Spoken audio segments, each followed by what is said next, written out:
नेपालीहरूको महान चाड विजया दशमी 2072 को पावन अवसरमा सम्पूर्ण नेपाली दाजुभाइ तथा दिदीबहिनीहरूमा सुख शान्ति र समृद्धिको हार्दिक मंगलमय शुभकामना व्यक्त गर्दछौ। वर्ल्ड वाइड प्रोडक्सन मिडिया प्राली Anamnagar Kathmandu. Ramprasad Sapkota Himalaya social journey trace. Devi Prasad Pant sunrise Nepal जाबेल काठमाडौँ। दर्शकबिन वर्ल्ड वाइड प्रोडक्सन मिडियाको प्रस्तुति कार्यक्रम हाम्रो अभियान पर्यटनमा सदा चाहिँ यहाँलाई हार्दिक स्वागत छ। दर्शकबिन नेपालीहरूको महान चाड विजया दशमीको उपलक्ष्यमा सम्पूर्ण नेपाली आमा बुबा दाजुभाइ तथा दिदीबहिनीहरूको उत्तर प्रगतिको कामना गर्दछौं। दर्शकबिन आज पनि हामीले नेपालको पर्यटन क्षेत्रमा भए गरेका विभिन्न सकारात्मक गतिविधिहरूसहित तपाईहरु समक्ष उपस्थित भएका छौं। दर्शकबिन कार्यक्रममा यहाँलाई हार्दिक स्वागत छ। आज हामीले नेपालमा 2072 साल वैशाख 12, 13 र 29 गते गएको विनाशकारी भूकम्पबाट जुन अन्तर्राष्ट्रिय क्षेत्रमा नेपालको पर्यटन क्षेत्र ध्वस्त भयो भन्ने जुन खालको सन्देशहरू गएको छ, विदेशमा के छ भनेर आज हामीले विगत लामो समयदेखि नेपालको ताप्लेजुङमा जन्मेर अस्ट्रेलियालाई कर्मथलो बनाउँदै आउनुभएका नेपाल सरकारका अस्ट्रेलिया मेलबर्नको वाणिज्य दूत समेत रहनुभएका चन्द्र योन्जनलाई आज हामीले कार्यक्रममा निम्ताएका छौं। नेपालको पर्यटन क्षेत्र अस्ट्रेलियामा कस्तो छ, अस्ट्रेलियाबाट आउने विदेशी पर्यटकहरूलाई नेपालको बारेमा कस्तो खालको सन्देश प्रवाह गरिरहनु भएको छ भनेर हामीले विशेष कुराकानी गर्न लागिरहेका छौं। सर, स्वागत छ कार्यक्रममा। धन्यवाद। के छ, नेपाल त जुन वैशाख 12 गते जुन विनाशकारी भूकम्प आयो त्यसपछि नेपाल चाहिँ ध्वस्त भयो भन्ने सन्देशहरू चाहिँ मिडिया मार्फत गएको छ भन्ने जुन खालको भ्रामक सूचना छ, यसलाई चिर्नको लागि अस्ट्रेलियामा रहेर तपाईहरुले के गर्दै हुनुहुन्छ?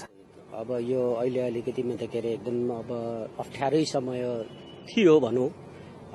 जब भूकम्प गयो त्यो भन्दा पछाडि इन्टरनेशनल मार्केटमा अलिकति नेपालमा अब चाहिँ ट्राभल गर्नुको लागि चाहिँ सेफ छैन भन्ने किसिमको चाहिँ मेसेजहरू गइरहेको थियो। तर हाम्रो कर्तव्य, हामी विदेशमा बसेर भए पनि अब हाम्रो नेपाललाई माया गर्ने, नेपालको चाहिँ प्रगति देख्नु चाहने हामीहरू सकेसम्म यसलाई चाहिँ कसरी ओभरकम गर्ने, यसलाई चाहिँ कसरी चाहिँ हामीले गुड मेसेज दिने भनेर अहिले हामी लागि परेका छौं। किनभने हाम्रो नेपालमा हाम्रो टुरिज्महरू नै अब सबभन्दा बेस्ट हाम्रो चाहिँ इन्कम हो र अहिले होटलहरू पुरा खाली भएको, ट्राभल एजेन्सीहरू चाहिँ अब बन्द भएको अथवा चाहिँ एकदमै लो इन्कम भएको त्यो र यहाँको नेपाली जनताहरूले चाहिँ जब नपाउने त त्यो त हाम्रो लागि त सही कुराहरू होइन। अब अहिले हामी एनआरएन कन्फरेन्समा अब आइरहेको, अब यहाँनिर 5 स्टार होटल जस्तोमा अब सोल्टी जस्तोमा कतिवटा रेस्टुरेन्ट्सहरू हामीले बन्द देख्यौँ यहाँनिर। त्यसैखेरि चाहिँ अब त्यो बन्द भन्नुको कारण चाहिँ कतिपय मान्छेहरूको जागी छैन, उहाँहरूको अब कसरी मिलाउनु भएको छ वी डोन्ट नो, तर जब लसेस भइरहेछ। त्यसैखेरि चाहिँ अब सकेसम्म हामी बाहिर बसेर नेपालको प्रचार प्रसारहरू गरेर अब यहाँनिर चाहिँ खतरा छैन भन्ने किसिमको मेसेज दिएर नेपालमा सकेसम्म बेसी पर्यटकहरू भित्राउने हाम्रो चाहना हो। त्यसले गर्दाखेरि चाहिँ हामी त्यो प्रयास निरन्तर किसिमले गरिराखेका छौं। नेपालमा रहेका एमएसीहरूले चाहिँ ट्राभल इन्भाइस समेत जारी गरे, आफ्नो नागरिकहरूलाई नेपाल नजाऊ भन्नेसम्म सन्देशहरू पनि प्रवाह गरे। त्यो खातिर अस्ट्रेलियाबाट पर्यटकहरू आइरहेका छन् हैन। यसको लागि तपाईहरुको पनि अहम भूमिका छ हैन। जो नेपाल आउनको लागि जुन पासपोर्टमा भिसा लगाउनको लागि तपाई कहाँ आउँछन् हैन, तपाईले कस्तो कुराहरू दिएर चाहिँ उहाँलाई नेपाल पठाउनको लागि प्रेरित गर्नुभयो? उहाँहरूले चाहिँ Nepal is that safe to travel भनेर क्वेसनहरू त एभ्रीवनले गरिरहेको हुन्छ र हामीले डेफिनेटली अब केही भागहरू टुरिज्ममा कुनै कुनै एरियाहरू चाहिँ ड्यामेज भएको छ, तर त्यो चाहिँ समग्र रूपमा चाहिँ हाम्रो मेजोरिटी टुरिज्म एट्र्याक्सनहरू चाहिँ ड्यामेज भएको छैन र त्यहाँ ट्राभल गर्नुको लागि चाहिँ एकदमै सेफ्टी छ भनेर हामीले चाहिँ अब प्रचार प्रसारहरू गरिराखेका थियौँ। अब सुरुमा त अब भूकम्प जाने बित्तिकै त हामीले चाहिँ लु जानु भनेर त त्यो त डेफिनेटली के अरे अब गाह्रो कुरा हो। तर अहिले हामीले त्योभन्दा पछाडि अस्ति भर्खरै नेपाल टुरिज्म बोर्ड ले चाहिँ हामीले चाहिँ नेपाल टुरिज्म बोर्ड, हाम्रो एम्बेसी र हाम्रो कन्सुलेट अफिस मिलेर हामीले चाहिँ एउटा ठुलो प्रमोसन गरेका थियौँ अस्ट्रेलियाको विभिन्न भागहरूमा, सिडनीमा, मेलबर्नमा, ब्रिस्बेनमा र अन्य शहरहरूमा चाहिँ हामीले चाहिँ रोड सोहरू गरेका थियौँ र त्यसमा म्याक्सिमम पार्टिसिपेसनहरू भएको थियो र हाम्रो यहाँबाट चाहिँ नेपाल टुरिज्म बोर्डको हायर लेभल अफिसियल्सहरू जानु भएको थियो र एकदमै राम्रो चाहिँ के अरे भयो। र अब गभर्मेन्ट लेभलमा डेफिनेटली उहाँहरूको रेस्पोन्सिबिलिटी हो आफ्नो जनताहरूलाई चाहिँ सचेत गराउने, किनभने उहाँहरूले नोटिस नदिएर पछि आएर यहाँ आएर समस्या भयो भने त्यसपछि गभर्मेन्टले किन चाहिँ के अरे हामीले नोटिस गरेन भनेर उहाँहरूलाई दोष जान्छ। त्यसले गर्दाखेरि चाहिँ उहाँहरूले आफ्नो नोटिस दिनु स्वाभाविक नै हो, तर त्यहाँको जनताहरू सचेत छन् र त्यहाँको हाम्रो नेपाललाई माया गर्ने प्रशस्तै अस्ट्रेलियनहरू छन् त्यहाँ। त्यसले गर्दाखेरि चाहिँ म नै कतिवटा प्रोग्रामहरूमा पार्टिसिपेसन गरेको छु। त्यसमा चाहिँ त्यहाँको चाहिँ हाई लेभल त्यहाँको जनताहरूले उनीहरूले चाहिँ भनिरहेको हुन्छ नेपालमा तपाईहरुले चाहिँ अहिले चाहिँ भूकम्प जाँदाखेरि चाहिँ विभिन्न किसिमले चाहिँ रेड क्रसको थ्रुबाट अरु विभिन्न के अरे अब एनजीओ आइएनजीओ को तर्फबाट पैसाहरू त दिनुभयो, तर तपाईहरु आफै ट्राभल गर्नुहोस्। आफै ट्राभल गरिसकेपछि त्यहाँको चाहिँ होटलमा गेस्टहरू बढ्छ, त्यहाँको चाहिँ जनताहरूले चाहिँ जागिर पाउँछन्, तपाईहरुको प्रत्यक्ष त्यो चाहिँ तपाईहरुको कन्ट्रिब्युसन हो। त्यसैले चाहिँ तपाईहरुले जुन अब अरु किसिमले सपोर्ट गरिरहनु भयो द्याट्स अल गुड, तर आफै तपाई ट्राभल गर्नुभयो भने त्यो अझ बेटर भन्ने उहाँहरू आफैले नै मेसेज गरिराख्नु भएको छ। त्यसले चाहिँ के देखाउँछ भने नेपाललाई सकेसम्म सहयोग गरौँ र नेपालको टुरिज्मलाई चाहिँ बढाउँ भन्ने चाहिँ अस्ट्रेलियन जनताहरूको चाहना छ। जस्तो तपाईहरु जुन अस्ट्रेलियामा हुनुहुन्छ, नेपालको प्रचार प्रसार कम छ हैन, जुन म्याटरहरू जान पर्ने हो त्यो गएको हुँदैन। सरकारले नेपालको प्रवर्धनको लागि जुन आकर्षक गन्तव्यहरूको डकुमेन्टहरू बनाउनको लागि चाहिँ कतिको चुकेको जस्तो लाग्छ, त्यो अपुरो हो कि हैन? अब त्यो एकदमै अब सही कुरा हो। के अरे अब हाम्रो यहाँ अलिकति के अरे अब हामी वहाँ बसेर नेपालको प्रचार प्रसारहरू एकदमै गरौँ, एकदमै के अरे अब सकेसम्म के प्रमोट गरौँ भनेर हामीले पुरै लागि परेका छौँ। त्यहाँको लोकल एनआरएन साथीहरू एकदमै लागि पर्नु भएको छ। हामी अब एमबीसी कन्सुलेट डेफिनेटली हामी लागि परिरहेका छौँ, तर चाहिने बेलामा चाहिँ मेटेरियल्सहरू, प्रमोसनल मेटेरियल्सहरू चाहिँ के अरे चाहिँदाखेरि चाहिँ पाइँदैन। अब के अरे अब हुनु त अब नेपाल टुरिज्म बोर्डमै थुप्रो समस्याहरू भयो। के अरे गएको के अरे अब 1-1.5 वर्षमा 2 वर्षमा चाहिँ जुन किसिमको अब त्यहाँभित्रको समस्याहरू भयो, त्यसले गर्दाखेरि पनि सायद त्यो भएको होला। तर हामीले मेटेरियल्सहरू चाहिँ निकै नै माग्ने प्रयासहरू गर्यौँ। मैले इमेलै कतिपल्ट पठाएँ, मेरो स्टाफहरूले कति फलो गर्यो, त्यो अब अहिलेसम्म पनि त्यो मेटेरियल्सहरू आइरहेको छैन। अब त्यहाँनिर टुरिज्महरूलाई चाहिँ हामीले टुरिज्म प्रमोसन गर्दाखेरि यहाँको अहिले 2 वर्ष 3 वर्ष 2011 को प्रमोसनलाई चाहिँ अहिले दिएर त त्यसको त कामै छैन। त्यसले त्यति बेलाको ब्रोसर पनि अहिलेसम्म नै हामी बाँडिरहेछौँ, किनभने अहिलेको लेटेस्ट ब्रोसर्सहरू हामीसँग आइपुगेकै छैन। गर्दाखेरि चाहिँ कति रिक्वेस्ट गर्दाखेरि पनि त्योहरू के अरे आइपुग्दैन। हो त्यो समस्याहरू डेफिनेटली छ हाम्रो, तर त्यो नै सबै कुराहरू होइन। के अरे अब हामीले वेबसाइटबाट हुन्छ अथवा चाहिँ के अरे विभिन्न किसिमले चाहिँ प्रमोसनल इन्फर्मेसनहरूमा के अरे लिएर त्यसलाई हामीले प्रमोट गरिराखेका हुन्छौँ। र सबभन्दा मेन कुरो चाहिँ के अरे अब नेपाललाई प्रमोट कसरी हामीले गराउने र म्याक्सिमम टुरिज्महरूलाई चाहिँ यहाँ कसरी भित्राउने। मैले अघि भनिहालेँ, के अरे यहाँको होटलहरू यसरी खाली देखेको त हामी त देख्न माग्दैनौँ। अब अहिले एनआरएनको कन्फरेन्स हुँदाखेरि होटल पुरै बुक छ, अहिले पुरै फुल्ली बुक्ड आउट छ, सबै स्टाफहरू बिजी भएको हामीले देख्दाखेरि हामीलाई खुसी लाग्छ। त्यसरी नै के अरे होटलहरू चाहिँ जति बेसी चाहिँ के अरे अब त्यो राम्रो हुँदै गयो त्यति नै के अरे अब यहाँको जनताको लागि राम्रो हुन्छ, यहाँको इकोनोमिकको कन्ट्रीको इकोनोमिकको लागि राम्रो हुन्छ। त्यसैखेरि चाहिँ त्यो दिशामा हामीले कसरी हेल्प गर्न सक्छौँ बाहिर बसेर, त्यो नै हाम्रो चाहना हो। हजुरलाई के लाग्छ, नेपालको पर्यटन नीति चाहिँ पुरानो छ, पर्यटन नीतिले गर्दा जो सरकारी उसमा बस्छ अनि स्थिर राजनीतिको कारणले पनि यो समस्या भएको हो भनेर अन्तर्राष्ट्रिय समुदायहरूले पनि भनिरहेछन्। यसलाई चाहिँ कसरी व्यवस्थापन गर्नुपर्छ जस्तो लाग्छ? डेफिनेटली कुनै पनि कन्ट्रीको यो अब बिजनेसमा भयो अथवा चाहिँ मतलब के अरे हरेक कुरोहरूमा स्टेबल गभर्मेन्ट भेरी इम्पोर्टेन्ट। किनभने मतलब यदि स्टेबल गभर्मेन्ट छैन भने त्यसले चाहिँ प्रपरली रुल गर्नु पाउँदैन। रुल गर्नु नपाएपछि त्यसपछि कन्ट्री चाहिँ मतलब के अरे ललेस हुन्छ। अब नेपालको स्थिति गएको मतलब के अरे अब फ्यु इयर्स अब भनौँ न मतलब निकै लामो समय नै भइसकिसक्यो। अब यही चाहिँ मतलब के अरे अब गतिमा गइरहेको हुनाले डेफिनेटली त्यसको अब के अरे अब एफेक्ट छ। त्यसले गर्दाखेरि चाहिँ अब पोलिटिकल इन्स्टेबिलिटी हुनुको लागि चाहिँ भेरी इम्पोर्टेन्ट। र अब अहिले हामीले सरस्वती हेर्दाखेरि चाहिँ नेपाल अब राइट वेमा चाहिँ मतलब के अरे अगाडि बढिरहेको छ कि भन्ने हाम्रो चाहिँ अहिले चाहिँ हाम्रो एनालाइसिस छ।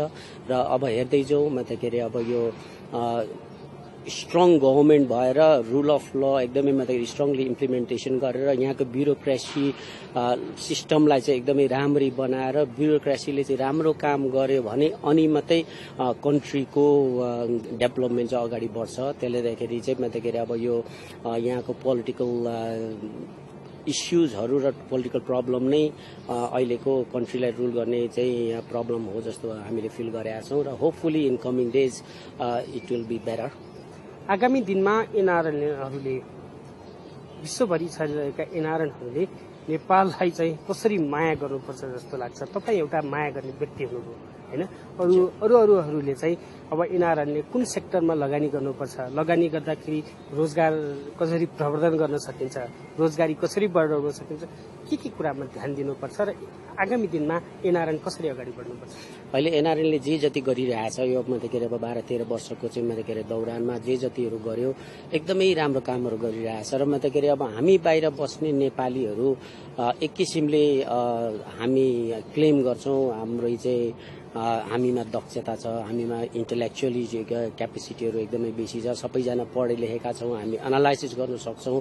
यो सबै कुराहरू चाहिँ मतलब के अरे अब हामीले त्यो क्लेम गर्दै आएका छौँ र त्यो सही कुरा पनि हो। र त्यो सँगसँगै लिडरसिप हाम्रो मुख्य अहिलेको मतलब के अरे अब चाहना भनेको हामीले स्ट्रङ लिडरसिपको चाहिँ क्रिएसन गर्नुपर्छ। र अहिलेको जुन लिडरसिप हाम्रो शेषजीको लिडरसिपमा चाहिँ जुन किसिमले चाहिँ अर्गनाइजेसन अगाडि बढिरहेछ त्यो एकदमै इम्पोर्टेन्ट छ र उहाँले एकदमै राम्रो गरिराख्नु भएको छ। र मतलब के अरे उहाँ जस्तो मान्छे नै हामीलाई चाहिँ चाहिन्छ हाम्रो अर्गनाइजेसनलाई। किनभने कुनै पनि लिडरसिपमा चाहिँ भिजन छैन भने उसले पोलिसीलाई चाहिँ प्रपरली चाहिँ इम्प्लिमेन्टेसन गर्न सक्दैन भने र टिमलाई चाहिँ राम्ररी परिचालन गर्न सक्दैन भने चाहिँ त्यसपछि त्यो अर्गनाइजेसन अगाडि बढ्न सक्दैन। अब नेपाली जनताले एनआरएनहरूसँग धेरै आशा गरिरहेको छ र त्यो हामीले बुझेका छौँ। सर, हामी लगभग कार्यक्रमको अन्त्यतिर नै आइसकेका छौँ होइन? हामी नेपालीहरूको महान चाड विजयादशमी सबै नेपालीहरूको घर आँगनमा आएको छ। के भन्न चाहनुहुन्छ तमाम नेपाली दाजुभाइ दिदीबहिनीहरूलाई? अब हाम्रो नेपालीहरूको लागि यो एकदमै मतलब के अरे अब इम्पोर्टेन्ट पर्व हो। तर यसै समयमा हामीले चाहिँ मतलब के अरे अब तेलहरूको अभावले गर्दाखेरि चाहिँ गाडीको जामहरू र मतलब के अरे पुरा साराहरू हामीले देख्यौँ गएको मतलब के अरे अब 4-5 दिन हाम्रो यहाँ बसाइमा एकदमै कठोर अवस्था हाम्रो नेपाली जनताहरूले भोगिरहेको हामीले देख्यौँ। र अब यस्तो हुँदाहुँदै पनि हाम्रो नेपालीहरू हाँसी खुसी मतलब के अरे अब चाड पर्व मनाउने दौरानमा मतलब के अरे हुनुहुन्छ। र यस सुखद घडीमा म र हाम्रो अस्ट्रेलियामा बस्ने हाम्रो नेपाली दाजुभाइ दिदीबहिनीहरूको तर्फबाट सम्पूर्ण नेपाली जनताहरूलाई यो महान पर्वको उपलक्ष्यमा हार्दिक शुभकामना प्रदान गर्दछौँ। दर्शकबिन, आज हामी नेपालको पर्यटन व्यवसायमा लामो समयदेखि व्यवसाय गर्दै आउनुभएका अनुभवी र सफल व्यवसायी आइल्यान्डर ट्रेक्स एन्ड एक्सपिडिसनका प्रबन्ध निर्देशक एवं हिमालयन ट्रेल्स ट्राभल्सका चाहिँ म्यानेजिङ डाइरेक्टर हरि ध्रेलसँग नेपालको समग्र पर्यटनको अहिलेको अवस्थाका बारेमा कुराकानी गर्न गइरहेका छौँ। ध्रेल सर, हजुरलाई कार्यक्रममा स्वागत छ। Thank you. कस्तो छ अहिलेको अवस्था? हिजो पछिको पर्यटनको अवस्था कसरी मूल्याङ्कन गर्नुभएको छ?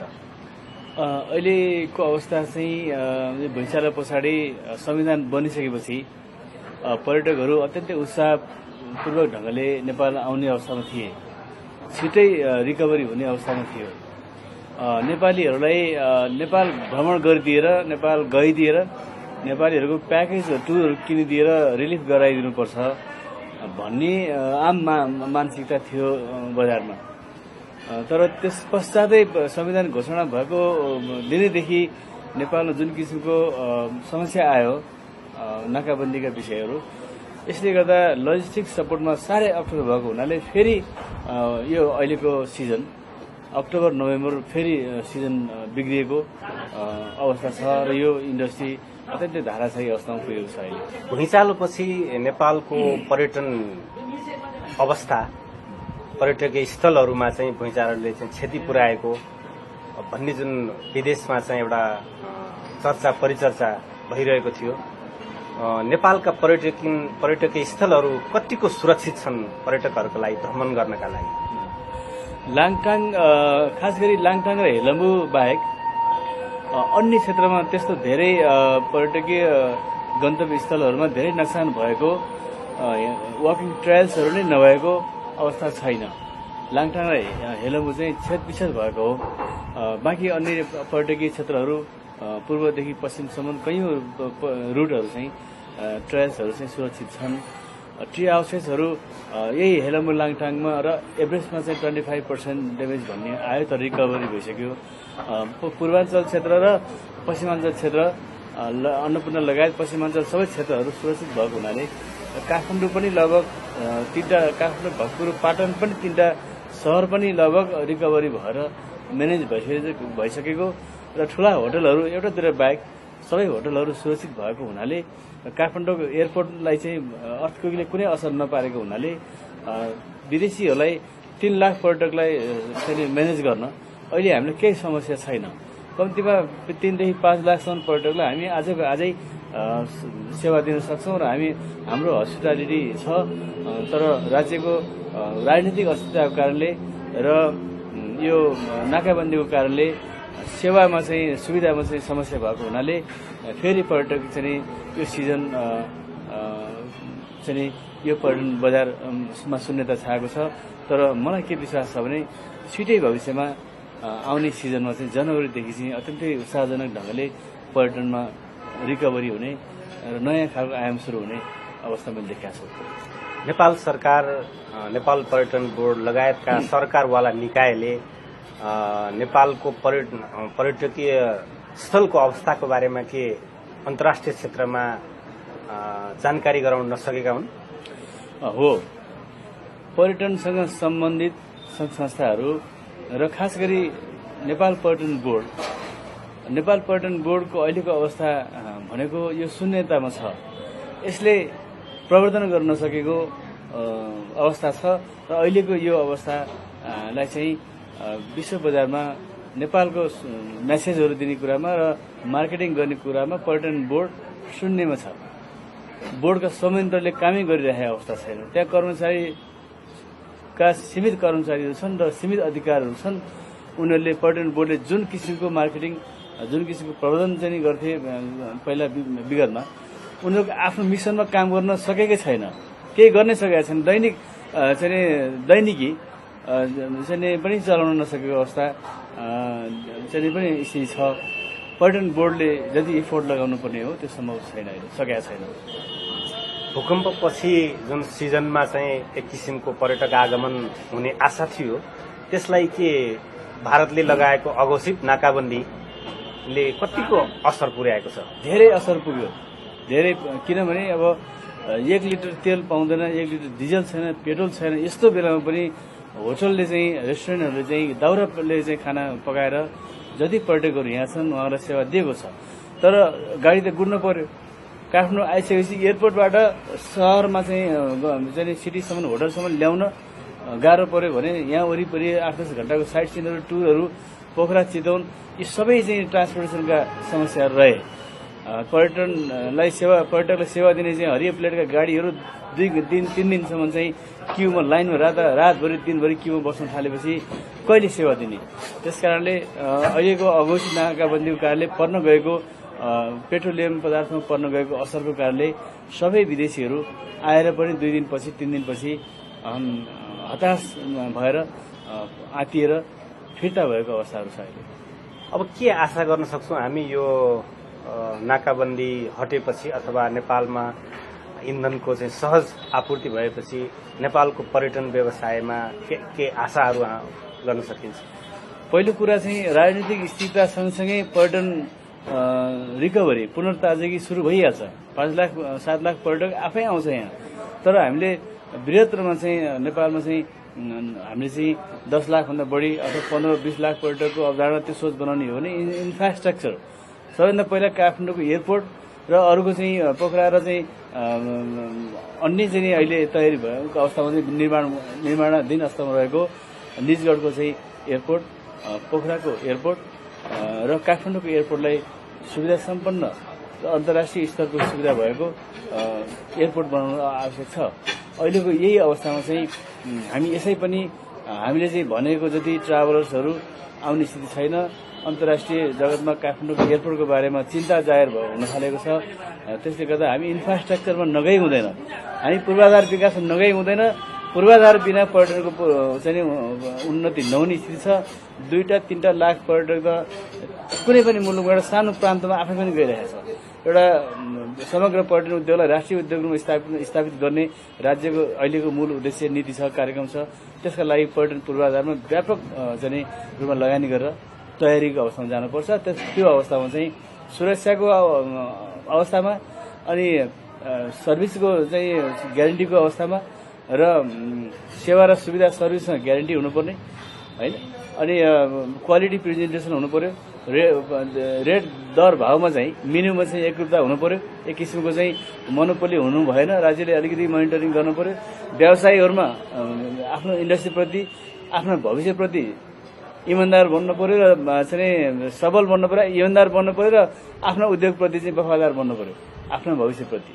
यो पर्यटन बजार कस्तो बनाउने, कस्तो सेवा दिने, विश्व बजारमा हाम्रो ब्रान्ड कसो कायम गर्ने भन्ने कुरा राज्यसँग आफ्नै नीति र कार्यक्रम हुनु पर्यो। र हामी व्यवसाय गर्नेहरूले पनि यो देशको इन्डस्ट्रीप्रति, आफ्नो उद्योगप्रति इमान्दार भएर भविष्यप्रति आशा राख्दै हामी सबै मिलेर चाहिँ यो पर्यटन उद्योगलाई एक ढङ्गले उठाउनु पर्ने स्थिति अहिलेको आवश्यक छ। तपाईँ आफै पनि एउटा लामो समयसम्म नेपालको ट्रेकिङ व्यवसायमा आबद्ध हुनुहुन्छ। हालै ट्रेकिङ व्यवसायीको छाता संगठन trekking agency association of Nepal टानको निर्वाचनबाट र नयाँ कार्य समिति चयन भएको छ। यो नयाँ कार्य समितिले कसरी चाहिँ नेपालको समग्र ट्रेकिङ व्यवसायको हितमा र ट्रेकिङको प्रवर्धनमा कसरी काम गर्नुपर्छ?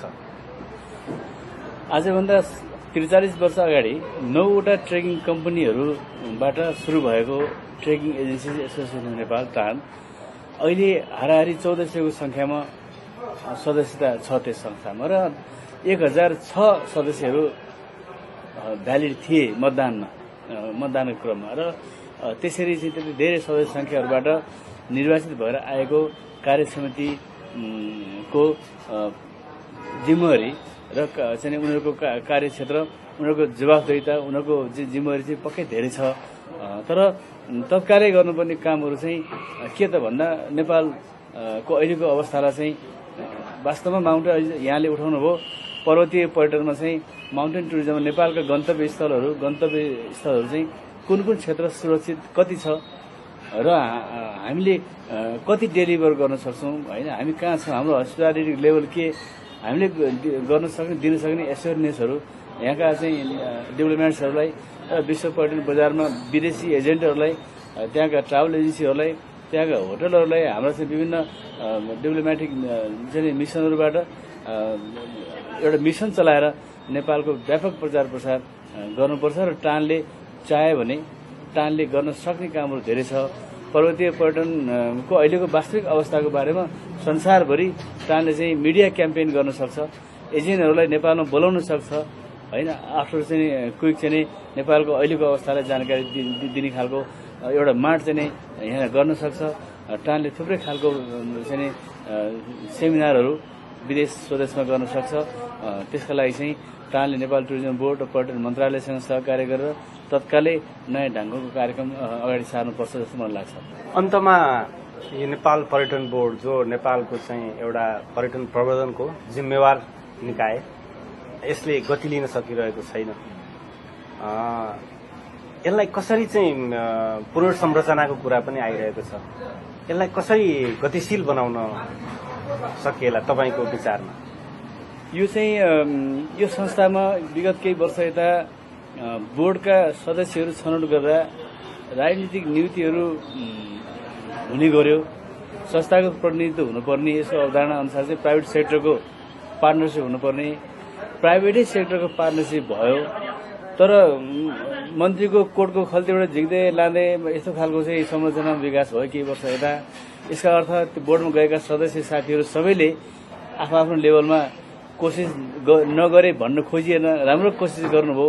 तर संस्थागत प्रतिनिधित्व भयो भने मात्रै त्यो संस्थाको प्रतिनिधित्व गरेर जानेले त्यो संस्थाप्रति र पर्यटन बोर्डप्रति बढी उत्तरदायी हुन्छ भन्ने मलाई लाग्छ र यो बोर्डलाई राजनीतिक हस्तक्षेपबाट पूर्ण रूपमा चाहिँ स्वतन्त्र राखिनुपर्छ। नेपालीहरूको महान चाड विजया दशमीको मुखमा छौं। विजया दशमीले कसरी यो पर्यटन व्यवसाय र व्यवसायीलाई एउटा सांस्कृतिक पर्यटनको रूपमा पनि विजया दशमीलाई मान्न सकिन्छ, के भन्नुहुन्छ? सबैभन्दा पहिला चाहिँ अहिले बसमा चाहिँ भएका बस र माइक्रो बसहरूमा पनि फ्युल नभएको हुनाले आधाभन्दा कम बस र माइक्रो बस मात्रै चलिरहेको स्थिति छ। नेपालमा बस्ने हामी विभिन्न समुदायका चाहिँ हाम्रा होइन जात जातिका चाहिँ हामी नेपालीहरू दशैंमा परिवारलाई भेट्न जाँदाखेरिमा एउटा माइक्रोमा 200 जना मान्छे चढ्दिने होइन, एउटा बसमा चाहिँ धेरै मान्छे चढ्दिने, दुर्घटनाहरूबाट बच्नु पर्यो। बरु दशैं जहाँ छौँ त्यही मनाऊ। दशैंका लागि ज्यान जोखिममा राखेर हिँड्ने काम कसैले नगरिदिनु होला, मेरो हार्दिक अनुरोध छ।